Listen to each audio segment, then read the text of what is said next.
Olá pessoal, bem-vindos ao Cirano das Flores Tarô, aqui é a Ana Luísa. Então, continuando aqui na nossa jornada pelos arcanos maiores, para entender um pouco como que eles nos ajudam, né, a lidar com a própria energia deles quando aparecem, né, quando a gente está lidando com as situações de vida, que para isso que serve o tarô, né.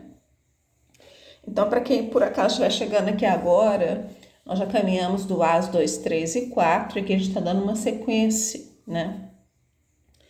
E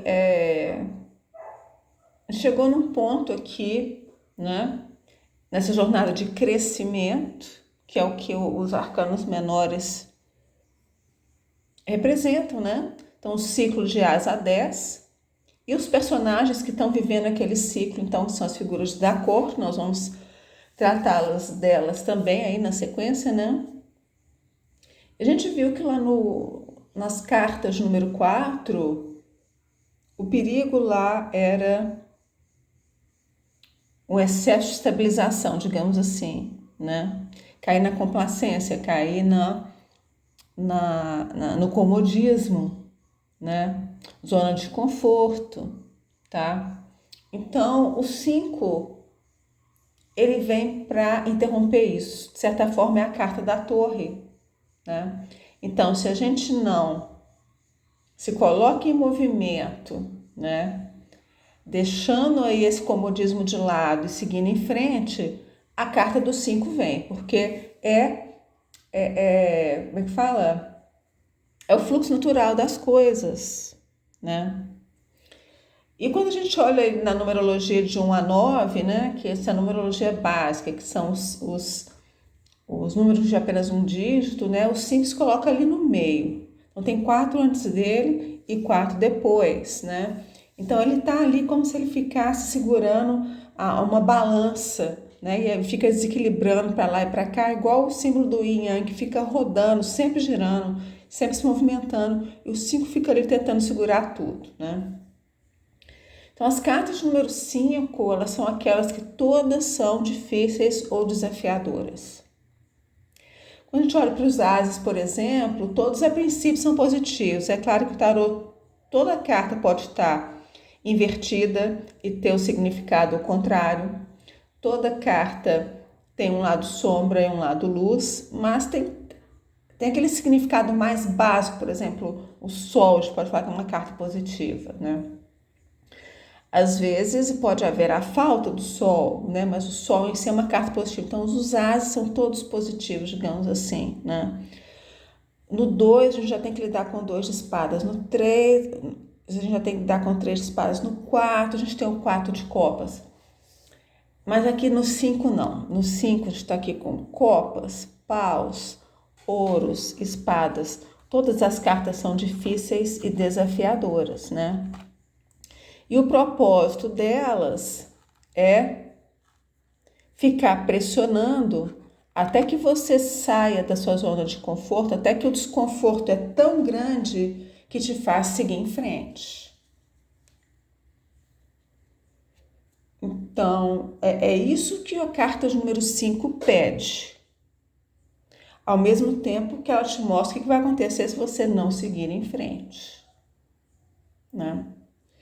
Então, quando a gente pega aqui o 5 de paus, é uma carta de caos, de conflito, de disputa, né? Uma competitividade negativa, digamos assim, excessiva. Um querendo tomar do outro, um querendo sair por cima, querendo colocar o outro para baixo, né? E você tá ali no meio disso, tá? Então, essa carta deixa muito claro que essa situação, esse ambiente, essa pessoa, essas pessoas estão funcionando nessa consciência. Enquanto você estiver ali, é isso que você vai estar fazendo parte. Você está se deixando ser sugado para dentro disso. Você está deixando fazer parte disso, dessa consciência. Então, cabe a você, se você quiser sair disso, seguir em frente e seguir em direção ao 6, né? O 5 de ouros, ele tira a nossa estabilidade material, né? E ele pede que a gente aceite esse período de instabilidade enquanto a gente deixa uma situação estável para ir em busca de algo melhor, mesmo que não tenha sido a nossa escolha. Quando eu falando, quando a gente chega aqui no nível do 5, às vezes a escolha nem foi nossa. Pode ser que tenha sido, né? Pode ser muito bem que você escolheu estar num ambiente aí caótico, ou até colocou a primeira centelha de fogo, né? E o 5 de ouros, às vezes a gente sai, né? Sai, não, aqui não tá bom, vou sair, mas ainda não tem algo sólido para você estar. Então, tem esse período de transição, então tem que aceitar essa instabilidade, as incertezas, né? Até tem um nível emocional também do 5 de ouros que a gente se sente fora, isolado ou retirado para fora, né? A gente está fora de tudo, né? E também faz parte do processo. Às vezes também, né, na vida a gente, para sair do 4 e chegar até o 6, a gente pode passar por um desses 5, né? Porque cada um tem as suas particularidades. Tem momentos também que a gente tem que lidar com todos ao mesmo tempo, tá? Mas quando a gente entende a energia, a gente sabe o que está acontecendo, a gente lembra, né? Por exemplo, estou lidando com o 5 de ouros. Lembra que ele faz parte aqui, né? Dos outros elementos que também pertencem ao 5. Isso ajuda a aceitar a situação, ajuda a se mover através dela e superá-la, né? Então tem uma parte de aceitação que se faz parte do processo, leva um tempo, mas tem algo que cabe a você também continuar caminhando, digamos assim, né? O 5 de espadas, que é uma carta que representa um campo de batalha, né? Aqui também não adianta, você não está lá para trazer a paz. Você está lá para resolver se você vai continuar nesse campo de batalha ou se você vai sair. Tá? Enquanto você ficar lá, vai ter conflito, né?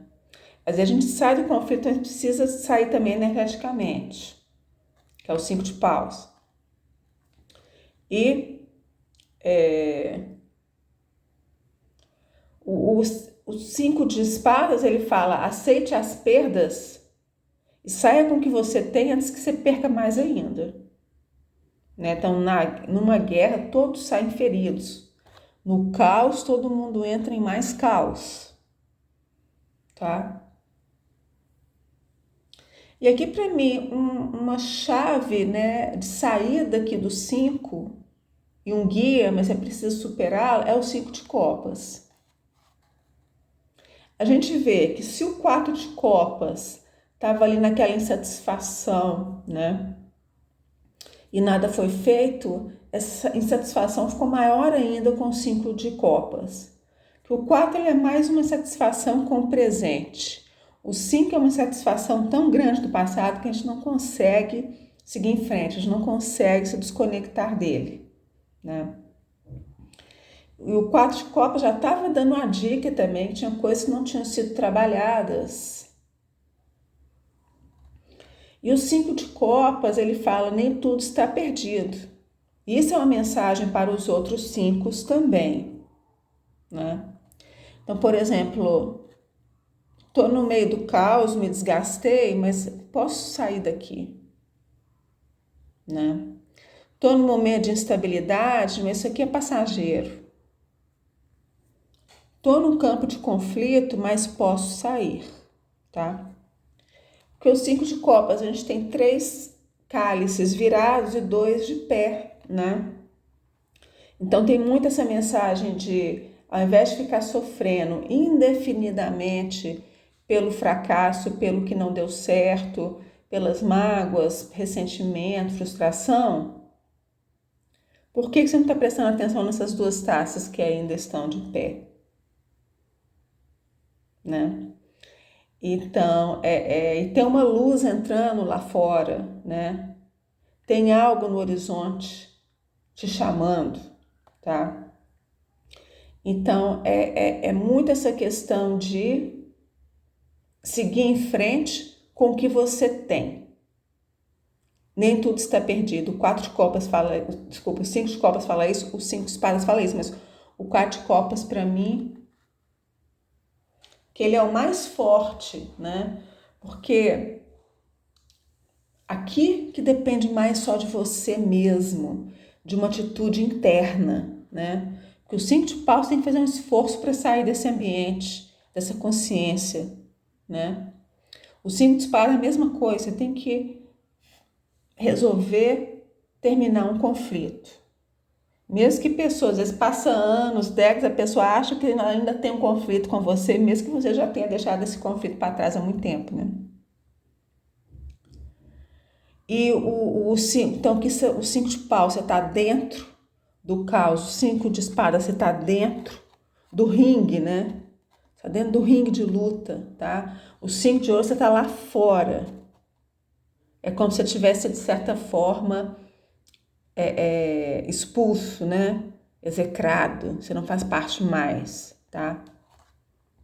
Então tem essa questão, né, de estar dentro de ambientes difíceis ou de estar fora. Muitas vezes também, quando a gente consegue sair desses ambientes, a gente cai no 5 de ouros, não tem problema. Para mim já é um grande passo também, né? Mas é o 5 de copas mesmo que é aquela virada de chave profunda, né? Não adianta mais eu ficar aqui pensando no passado ou ficar lidando com a tristeza e com as minhas feridas, enquanto eu posso me levantar e fazer algo diferente, né? Enquanto eu vejo o que eu tenho, posso achar que o que eu tenho é pouco, mas na verdade é muito, ou é suficiente, ou mais do que suficiente para eu me reerguer. Muitas vezes a gente fica aqui porque parece que não tem saída, ou a gente não tem como ir para outro local, outra circunstância, né? Mesma coisa os 5 de ouros, né? A gente não tem ajuda, não tem recurso, não tem para onde ir, mas tem que continuar caminhando, né? Então aqui, essa força que a gente precisa encontrar no 5 de copas para entender que o que sobrou de pé é o que realmente a gente precisava.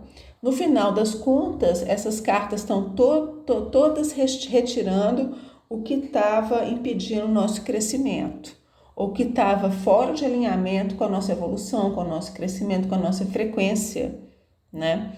Então, por que a gente tem esse apego e tem essa dificuldade dessa saída?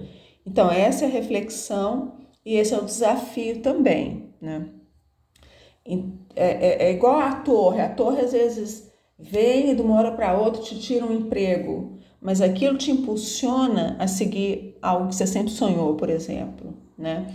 Ou algo, de repente, do nada, termina um casamento, mas aquilo precisava ser retirado para o seu crescimento, para você conectar com o seu propósito, etc, etc, etc. Então, esse entendimento e essa aceitação, né? Primeiro que você não ficou com nada. E primeiro com o que você ficou é o que realmente importava, é o que faz sentido e é o que você precisava. Tem lições aqui também de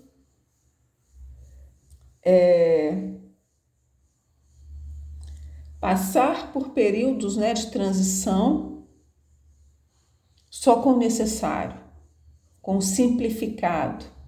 Às vezes pode ser poucas pessoas, às vezes o dinheiro está apertado, mas você não está sem nada, você precisa entender isso. Mesmo que pareça que você esteja ou vai perder tudo, isso não é verdade, você não está sem nada, né?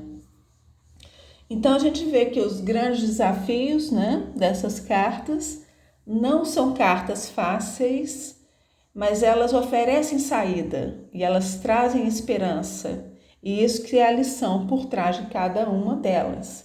E por isso que eu acho que essa lição fica mais clara aqui no 5 de copas, porque essas duas taças ainda estão de pé. Não importa, porque a gente raciocina, né, que se eu perdi 3 e eu só tô com 2, que essa perda foi muito grande. Mas o raciocínio deve ser o contrário, né? Ainda tenho 2. E daqui eu posso me reerguer, me reinventar, me refazer, posso me levantar. Do que ficar aqui eternamente chorando sobre o leite derramado, né? A carta do 5 também, a gente só sai dela quando a gente resolve sair, Muito embora quanto mais tempo a gente ficar ali, as coisas vão piorando, piorando, piorando, até a gente tomar uma atitude, né? Então aqui, eu acho que aqui que as coisas ficam sérias, né? Aqui que a gente tem que realmente lidar com as questões. É aqui que realmente tem que contar com a própria força interna e dar realmente, né, aquela voltar para dentro e ver o que realmente o que você quer e ir em frente, né? Ir em frente, tá? E a gente vê, né, que quando a gente está lidando com todos os 5 ou com um 5 deles, o que te espera no fluxo natural das coisas, desde que você se permita fluir, né, fazer os ajustes necessários, os alinhamentos necessários, o que está lá do outro lado é o 6, né? E como uma certa compensação ou questão de equilíbrio, né? Todas as cartas de número 6 são, a princípio, também muito favoráveis, muito positivas, embora elas também possam se tornar armadilhas, né? E é isso que a gente vai ver, então, no próximo vídeo. Então, pessoal, deixe um comentário aí o que vocês estão achando, como vocês se sentem com essa carta. Tem um em particular que incomoda mais, né? Ou que vocês sentem que vocês estão lidando ou já tiveram que lidar no passado, tá? Quem também se interessar, isso aqui eu estou fazendo essa leitura não tanto para a gente estar aprendendo sobre o tarô, mas que a gente está falando das cartas também, né? Quem se interessar aí a conhecer melhor as cartas de tarô, tudo sobre tarô, tem uma playlist aqui no canal, Dicas de Tarô, tá? Tem um link aí abaixo, então vocês podem explorar, lá tem muita coisa também. Então, um abraço, no próximo vídeo nós vamos falar sobre as cartas de número 6.